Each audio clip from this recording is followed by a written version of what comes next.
Muy buenos días a todos y feliz viernes 15 de junio de 2018. Este es el episodio número 61 contestando a vuestras preguntas.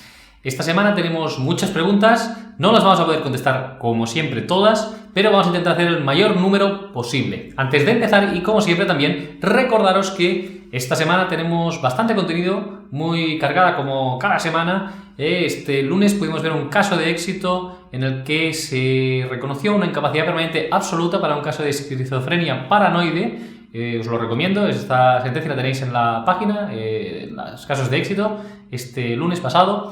El martes hicimos un nuevo vídeo en el que en esta ocasión hice yo el vídeo de biblioteca número 12 y hablamos sobre un tema muy interesante que es la jubilación a partir del 2019. ¿Qué cambios va a haber o no va a haber? ¿Qué efectos puede tener el nuevo gobierno en España? Y muchísimas otras cosas que están pendientes de que se apruebe el presupuesto general del Estado para el año 2019. Por lo tanto, os lo recomiendo porque ha tenido bastante éxito este vídeo y es muy interesante. Igualmente, el miércoles pasado hemos hablado en misderechos.club sobre el tema de la esclerosis múltiple, sobre esta enfermedad neurológica tan limitante que afecta a bastantes personas y que pues, lo que hacemos es explicar qué es esta enfermedad y qué derechos tienen. Os dejo un enlace hacia misderechos.club, ese podcast en el que hablamos sobre la esclerosis múltiple. Y hoy aquí ya vamos a hacer esta contestación a preguntas que nos ha hecho la audiencia. Antes de empezar, dejadme agradecer a todas aquellas personas que hayáis preguntado y si no lo habéis hecho aún ya, dadle al like si te gusta este vídeo y suscríbete a nuestro canal para que puedas recibir todos esos vídeos que vamos haciendo como este tan interesante que os decía de este martes pasado de la jubilación a partir del 2019. Y ahora ya sí, vamos a pasar a contestar a las preguntas. La primera pregunta de hoy nos la hace José Luis y dice lo siguiente: muchas gracias, Jorge, por sacarme de una duda sobre cuándo presentar el informe médico pericial. En este caso, mejor ante el juez y con comparecencia del perito médico. Ahora me surge otra pregunta. ¿Es relevante también presentar ante el magistrado el grado de discapacidad otorgado por bienestar social de mi comunidad? Puesto que en su momento me adjudicaron un 44%, presentando la resolución de incapacidad permanente total. Pero ahora quiero pedir la absoluta, puesto que aporto nuevas patologías psiquiátricas y pienso que el grado de discapacidad será superior y así hacer más fuerza ante el juez. ¿Sería interesante aportar el grado de discapacidad ante el juez junto con el informe pericial o no es relevante? Si es así, para pedir que me revisen mi grado de discapacidad en bienestar social. Muchas gracias por tu ayuda. Postdata, por cierto, Jorge, ¿quién te iba a decir a ti cuando estudiaste la carrera de Derecho que acabarías aprendiendo medicina?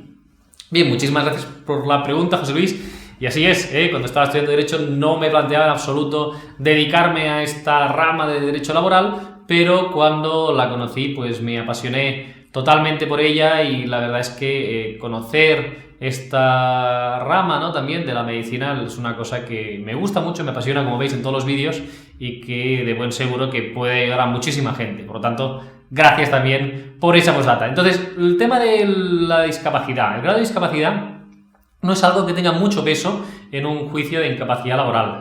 Ya lo hemos comentado en alguna ocasión, el grado de discapacidad lo que mide son cosas distintas a la incapacidad laboral. Es decir, se puede tener un alto grado de discapacidad, pero no tener ningún tipo de incapacidad laboral, o se puede tener un grado de discapacidad inferior al 33%, es decir, no tener la condición de persona con discapacidad, y poder alcanzar un grado de incapacidad permanente. Entonces, ya sabemos, como hemos visto en otras ocasiones también, que con la incapacidad permanente se tiene un mínimo de un 33% de discapacidad.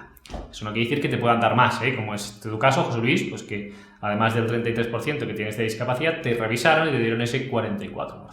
Entonces, como no tiene nada que ver, los jueces no lo valoran. Si tienes un 65% o más, un 75%, un 80%, eso sí que se tiene más en cuenta por parte de los tribunales, pero no es una cosa que sea definitoria para ellos. Es decir, puedes tener un 80% de discapacidad y no tener una incapacidad absoluta. Por lo tanto, mi consejo es que no es necesario que pidas una revisión de grado de discapacidad y que te centres en los informes médicos asistenciales, más el pericial que nos comentabas para ir al día del juicio, y que el grado de discapacidad en sí no nos sirve de mucha ayuda. Lo digo porque quiero que quede claro y que no tiene ningún tipo de asimilación. Lo mismo con el grado de dependencia. Aprovecho para comentarlo también. El hecho de tener la dependencia tampoco de por sí va a ser de ayuda para poder tramitar la incapacidad permanente. algo ayuda, ¿no? Porque hay otro organismo público, en este caso autonómico, que nos ha reconocido que tenemos una serie de limitaciones. Pero insisto que eso no vincula al Tribunal Médico, al EBI, y por lo tanto se tiene que tener pues, como una consideración adicional, pero sin mucho peso. Muchas gracias por la pregunta. Vamos con otra. Nos la hace José Díaz Collado y dice: hola, quiero saber con cuánto me penalizan si me jubilo a los 63. Cobro el subsidio de mayores de 52. ¿Y cuánto me quedaría? Gracias. Muchas gracias por la pregunta, José, y la respuesta es que depende. Lo que te puedan quitar, el porcentaje que te quiten, es en función de los años que has cotizado. Entonces, te recomiendo y te dejo en las notas de este vídeo que escuches los podcasts de misderechos.club que dedicamos a la jubilación anticipada. Ahí estuvimos hablando largo y tendido sobre cuáles son los porcentajes de reducción en función de los años de cotización, que hay un umbral que son los 38 años y medio, entonces si se ha cotizado más o menos, pues eso ayuda a los efectos de tener un porcentaje menor de de descuento de la pensión de jubilación. Por lo tanto, te lo dejo en los detalles de este vídeo para que puedas ir al enlace y escucharlo. En ese podcast de misderechos.club también hay unas notas del programa en el que se ponen unas tablas que ahí lo vas a poder ver mucho más claro. Y entonces, para calcular la base reguladora, te dejo también otro recurso en el que tenemos un Excel en un canal de YouTube en el Camarones Abogados, un vídeo de YouTube en el que explicamos cómo calcular la pensión de jubilación. Pues también lo tendrás ahí y puedes, pues en este caso, calcular más o menos qué es lo que te puede quedar. Otro consejo que puedes hacer también es pedir cita previa en un CAIS, en un Centro de Atención e Información de la Seguridad Social. Ahí te van a informar, te van a hacer un cálculo aproximado de lo que te puede quedar de pensión de jubilación si te anticipas, en este caso, los 63 años. Pides una cita previa en una oficina de seguridad social más cercana a tu domicilio y ahí te harán los números in situ al momento, para que lo puedas saber, pero que también lo puedes hacer por tu cuenta, como te he comentado, que también es una cosa más o menos sencilla que lo puedes seguir paso a paso con los vídeos que hemos ido colgando. Muchísimas gracias por tu pregunta. Vamos con otra, nos la hace Sebastián y dice: hola Jorge, en la actualidad cobro una pensión por incapacidad en la Comunidad de Madrid, pero voy a cambiar mi residencia habitual a Andalucía. ¿En qué comunidad solicito el cambio de domicilio? A partir de que se produzca el cambio del domicilio habitual, entiendo que la comunidad que me haría las revisiones será aquella en la que tengo mi residencia habitual. Bien, pues eso es así, lo que tienes que pedirlo es en Madrid. En Madrid solicitas el traslado a Andalucía.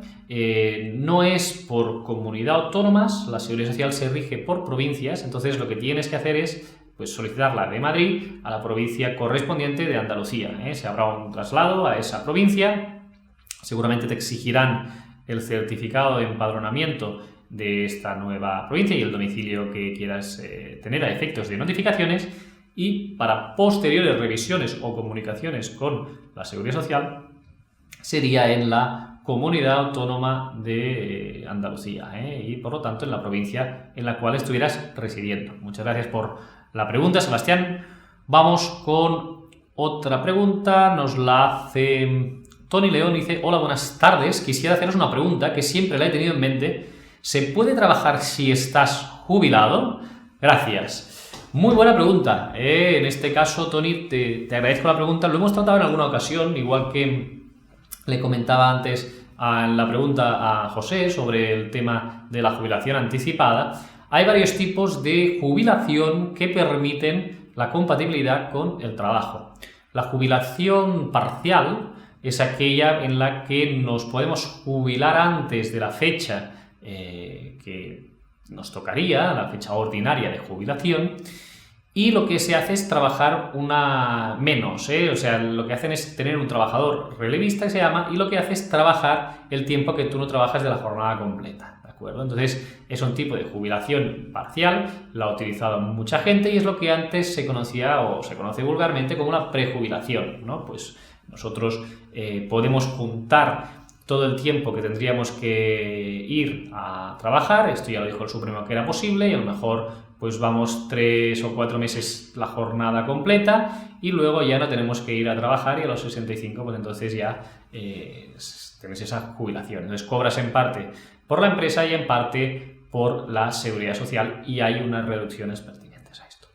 Luego también está la posibilidad de la jubilación flexible, ¿eh? Esto es que se permite que una vez jubilado, que puede ser tu caso, se pueda trabajar. Entonces, en función de las horas que uno trabaja, de las horas que uno está de alta, se reduce inversamente proporcional la pensión de jubilación que estamos cobrando.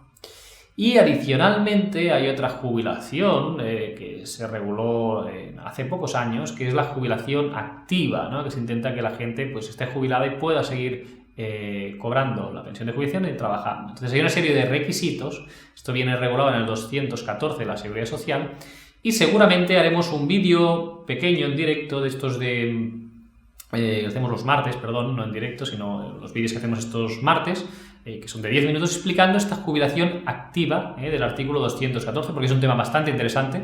Se nos va de tiempo aquí en esta respuesta que te puedo dar actualmente, Tony, pero que es otra vía también para jubilarse, ¿eh? Se exigen una serie de requisitos, pero que se tienen que tener en cuenta.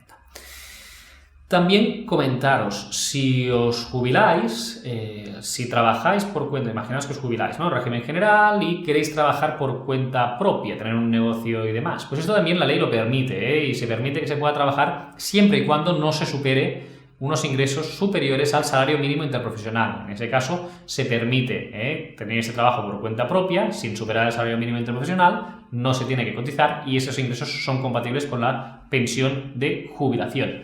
Y quiero recordar un supuesto más, que es para aquellos profesionales liberales, abogados, médicos, ingenieros, que no están o sea, que a lo mejor han trabajado en régimen general, esto les puede pasar a muchos médicos, si estás trabajando en régimen general, te jubilas a lo mejor a los 60 años y o a los 65 cobras la pensión de jubilación y entonces tú puedes seguir trabajando en lo que es la mutua alternativa a lo que es el RETA, porque los profesionales liberales tenemos lo que se llama una mutualidad alternativa, los médicos tienen uno, los abogados otro, los ingenieros otro, entonces puedes trabajar en este régimen como privado por tu cuenta propia y cobrar la pensión de jubilación, Eso es posible porque la ley también lo prevé así. Estos son un poco los supuestos que existen, que os quería enumerar, y en este caso, Tony, espero que te quede un poco más claro. Te recomiendo, insisto, que te escuches, te los dejo en el detalle de este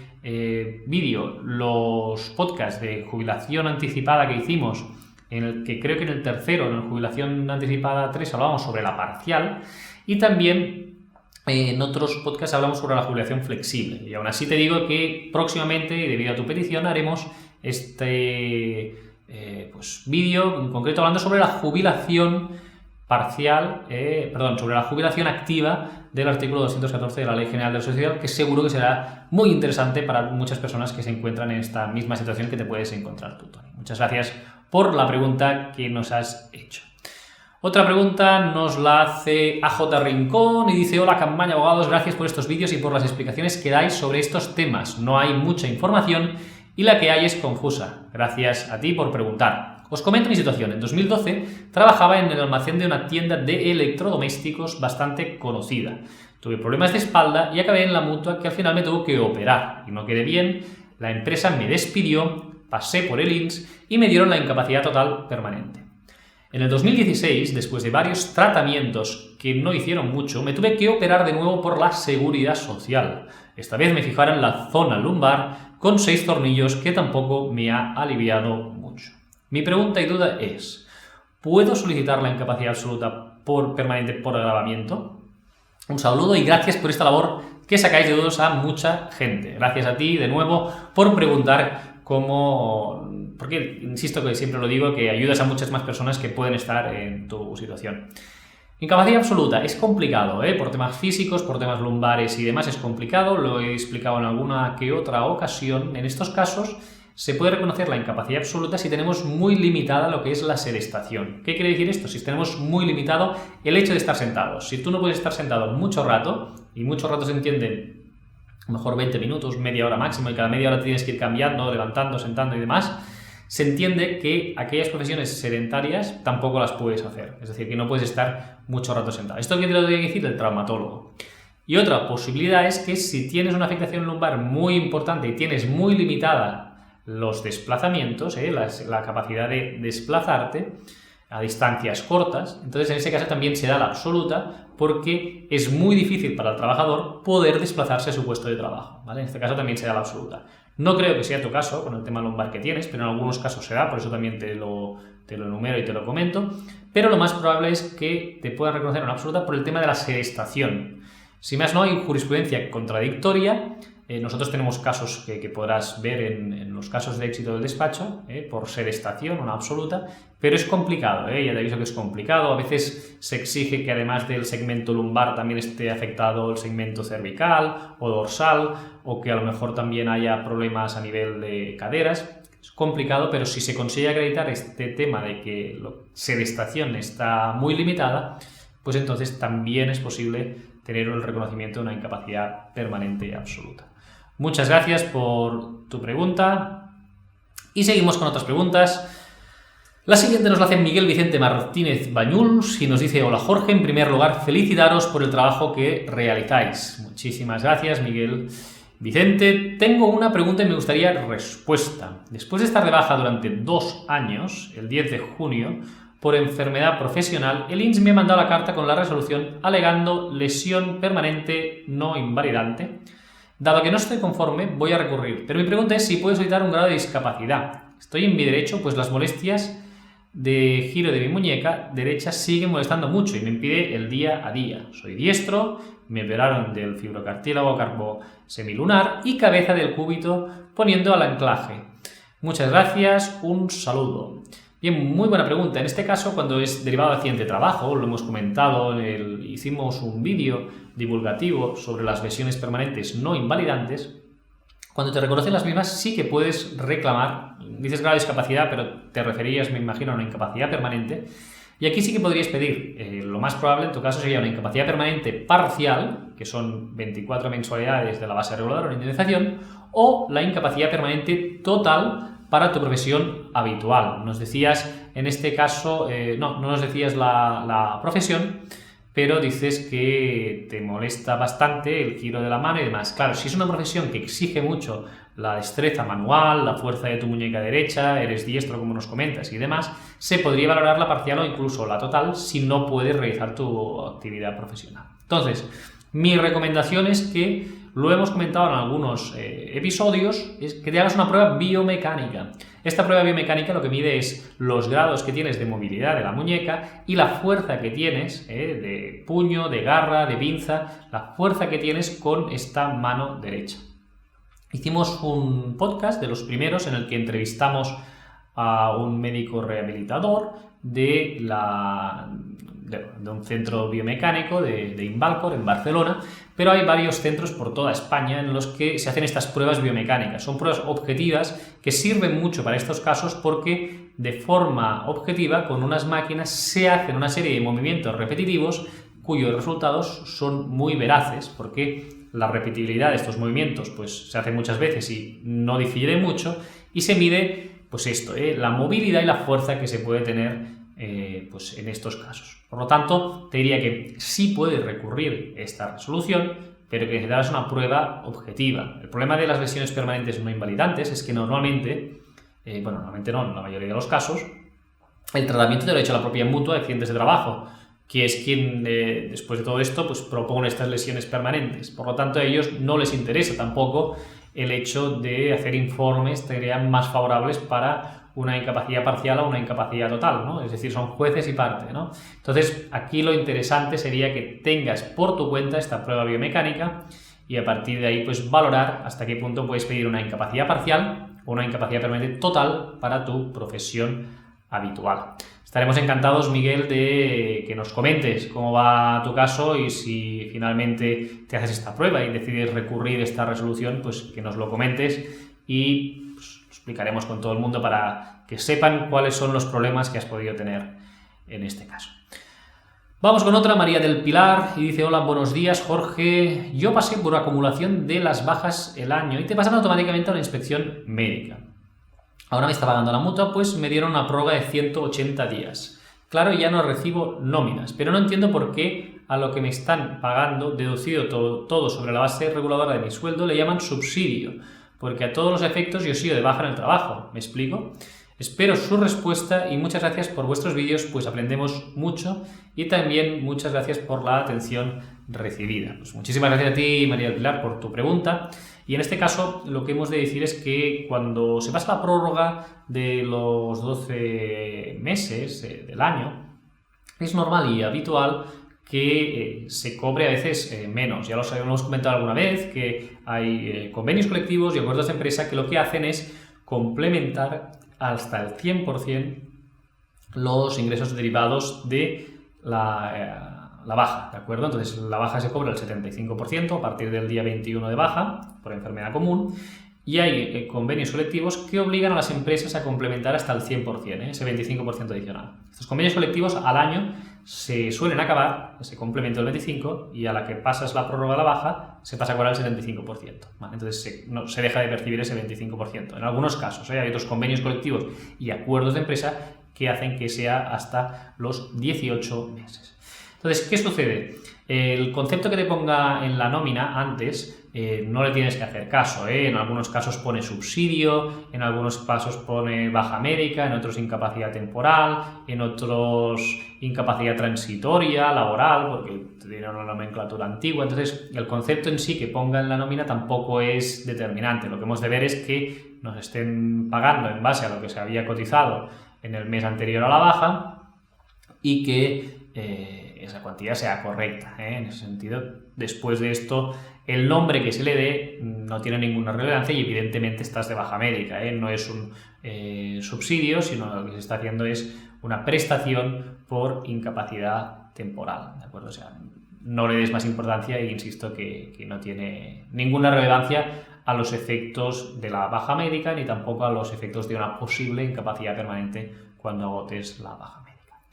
Muchas gracias por la pregunta y vamos a acabar ya, y como la semana pasada acabamos con un agradecimiento, que nos hizo un seguidor fiel del canal, que era Vicente, que nos explicaba que finalmente había tenido una incapacidad laboral, y todos nos alegramos mucho por él porque gracias a los consejos que entre otros recibió de este canal, pues le podían reconocer una incapacidad laboral. Y en este caso queríamos comentaros otro que es de Sergio Fernández, que dice: yo solo tengo palabras de agradecimiento hacia vosotros. Trabajé con vosotros y estoy encantado. Transmitís seguridad y tranquilidad a todos los que aconsejáis. Pues muchísimas gracias a Sergio, que fue un cliente, un amigo del despacho, que quería también mostrar este agradecimiento público en el canal de YouTube, y hemos pensado que sería bueno que fuéramos haciendo ese reconocimiento, a todas aquellas personas que nos agradecéis, porque sois muchísimas, y que también queremos que tengáis voz, porque a veces solo hacemos preguntas y también, ya sabéis aquello que se dice que es de bien nacido, el ser agradecido, y que todas aquellas personas que lo hacéis, qué mínimo que también os podamos mencionar aquí al final del programa. Bien, pues muchísimas gracias a todos por las preguntas que nos habéis hecho, sobre todo aquellos que habéis preguntado y no habéis tenido la respuesta, que sepáis que las iremos respondiendo, que siempre ya sabéis que hay muchas más de las que contestamos por tiempo, pero que vamos a ir seleccionando esas preguntas y contestándolas.